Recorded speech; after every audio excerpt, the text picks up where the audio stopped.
Welcome to AP today news. గంజాయి క్రయ విక్రయాలకు అడ్డుకట్ట. శ్రీకాకుళం జిల్లా ఆమ్దాలవలస పోలీస్ స్టేషన్ లో శనివారం డీఎస్పీ సిహెచ్ వివేకానంద మీడియా సమావేశం నిర్వహించారు. సిఐపి సత్యనారాయణ, ఎస్ఐకే వెంకటేష్ మీడియా ప్రతినిధులు పాల్గొన్నారు. ఈ సందర్భంగా డీఎస్పీ మాట్లాడుతూ ఆమ్దాలవలస బిఆర్ నగర్ సమీపంలో గంజాయి క్రయ విక్రయాలు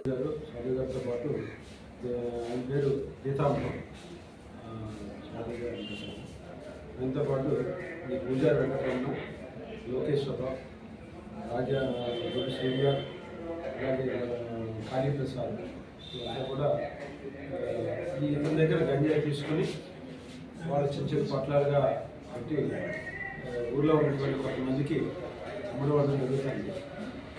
దీని మీద సుమారు 2.5 kgs దాకా గంజాయిని కూడా సీజ్ చేయడం. ఈ గంజాయిని సీజ్ చేసి దర్యాప్తులో భాగంగా విచారిస్తే ఈ చిన్న చిన్న పొట్లాలుగా చేసి చాలామంది కన్జ్యూమర్స్కి అమ్మడం అనేది జరుగుతుంది. సుమారు మనకి 6 దాకా ఎస్టాబ్లిష్ అయ్యారు. వాళ్ళందరినీ కూడా పిలిపిస్తున్నాం, వాళ్ళ పేరెంట్స్ని కూడా పిలిపిస్తున్నాం. ఎవరైతే గంజాయి పీల్చడానికి అలవాటు పడ్డారో వాళ్ళందరినీ కూడా రీహాబిలిటేషన్ సెంటర్ పంపించి వాళ్ళందరికీ ఒక మంచి మనుషులుగా మారడానికి ఒక ప్రయత్నం చేస్తున్నాం. దాని గురించి మా ఎస్పీ గారు ఆల్రెడీ రీహాబిలిటేషన్ సెంటర్ మీద నిన్నే కలెక్టర్ గారు అందరితో మాట్లాడి చర్య తీసుకుంటున్నారు. వీళ్ళందరూ కూడా విశాఖపట్నం రీహాబిలిటేషన్ సెంటర్ పంపించారు. ఇప్పుడు ఇక్కడ దొరికినటువంటి ఈ గాంజాయి ఎక్కడి నుంచి వచ్చింది నేను దాని మీద విచారణ చేస్తే ఒడిశా రాష్ట్రం నుంచి వచ్చినట్టుగా మనకు తెలుస్తుంది. అక్కడ పర్సన్ కూడా ఐడెంటిఫై చేయడం జరిగింది. సో అతను కూడా ఈ కేసు ఇన్వాల్వ్ చేసి అతను చట్టపరమైన చర్యలు తీసుకుంటారు. ఇక ముఖ్యంగా ఏంటంటే ఈ గంజాయి అనేది చాలా ప్రమాదకరమైన పరిస్థితి. మా ఏపీలో ఒకటే రాష్ట్ర ప్రభుత్వం గంజాయి నిర్మూలన కోసం చాలా స్ట్రిక్ట్ ఇన్స్ట్రక్షన్స్ ఇవ్వడం జరిగింది.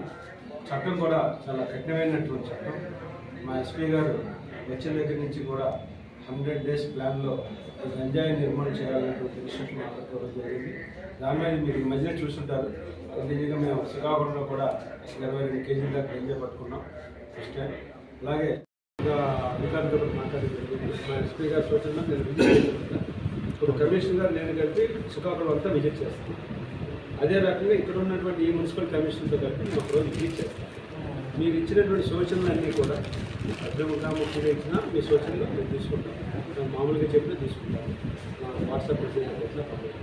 దీని ప్రకారం ఒకసారి కమిషనర్ గారితో కలిపి మొత్తం అంతా తిరిగి ఎక్కడెక్కడ స్టాప్స్ పెట్టాలి, ఎక్కడ స్పీడ్ బ్రేకర్స్ పెట్టాలి, బ్లైండ్ టర్నింగ్ ఉన్న దగ్గర ట్రాఫిక్ కానిస్టేబుల్ పోస్ట్ చేయడానికి ట్రాఫిక్ ఐలాండ్స్ పెట్టాలి. ఇవన్నీ కూడా ప్లాన్ చేస్తాం.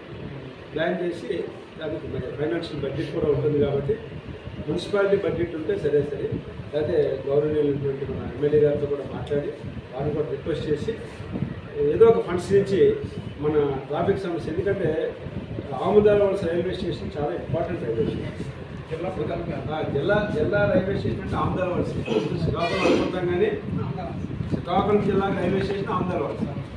కాబట్టి ఇక్కడి నుంచి చూస్తున్న రోడ్డు కూడా బాగా ఎక్స్పాండ్ చేశారు, డబుల్ రోడ్ చేశారు మరి. కాబట్టి దానికి సంబంధించిన ట్రాఫిక్ రెగ్యులేషన్ అంతా కూడా సీసీ కెమెరాల ద్వారా కంట్రోల్ చేయడానికి, అలాగే యాక్సిడెంట్స్ కూడా మనం కంట్రోల్ చేయడానికి ఎక్కడెక్కడ స్టాప్స్ పెట్టాలి, ఎక్కడెక్కడ స్పీడ్ బ్రేకర్స్ పెట్టాలి, బ్లైండ్ టర్నింగ్స్ దగ్గర ఎక్కడ మెన్ పోస్ట్ చేయాలనే ఉద్దేశంతో ఒక ప్లాన్ తయారు చేస్తాను. 6 రోజుల్లో నేను మళ్ళీ వచ్చి విజిట్ చేస్తాను మున్సిపల్ కమిషనర్తో.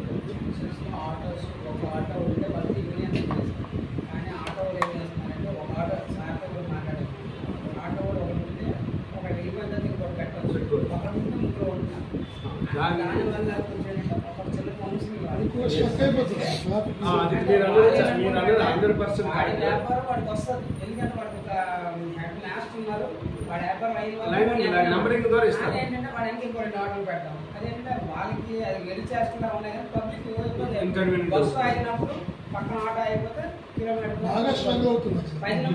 అది మీకు ఒక 10 రోజుల్లో నేను దాని మీద తప్పకుండా చర్య తీసుకుని ఏర్పాటు చేస్తాను. ఎందుకంటే నేను మరి ఓకే అది కూడా తప్పకుండా జరిగింది. దయచేసి తల్లిదండ్రులకు అప్పీల్ ఏంటంటే మీ పిల్లలు ఏ పరిస్థితుల్లో ఉన్నారు, వారు ఈ విధంగా ఏదన్నా బిహేవ్ చేస్తే వాడిని తల్లిదండ్రులు ముందుగా కంట్రోల్ చేయాలి. వాళ్ళు ఎవరైనా తప్పుడు నడవడికి వెళ్తే వాళ్ళ ఫ్యూచర్ పాడైపోతుంది. ఈ గంజాయి తాగడం మూలంగా వాళ్ళ ఆరోగ్యం ఒకటే కాదు, భవిష్యత్తు కూడా నాశనం.